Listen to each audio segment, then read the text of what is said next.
China girl! China girl! Halika na dito, kumain na. Awa ako. Maghapon ka na lang reels ng reels. Ano ba gusto mong mangyari sa buhay mo? Kung hindi ka patawagin, hindi ka palalabas ng kwarto para kumain. Nako.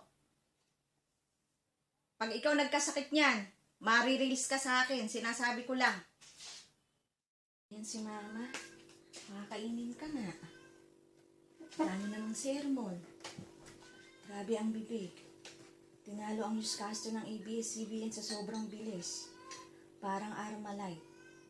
Eh kung pumuputok lang yon, nako, tamang-tama ako.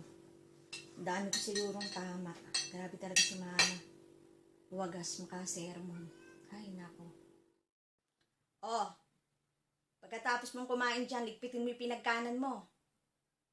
Nako, wala ka nang ginawa. Buong maghapon. Kain, tulog, reels. Grabe. Sarap talaga ng buhay mo, awa ko. Ma, grabe talaga ang sermon mo, panalo. Alam mo kung bakit? Oh, di pa ako nag-i-start kumain. Busog na ako, grabe talaga. Ma, parang kailangan ko ng dessert. Ma, sermon pa ma. Grabe ka talaga ma. Awa ko.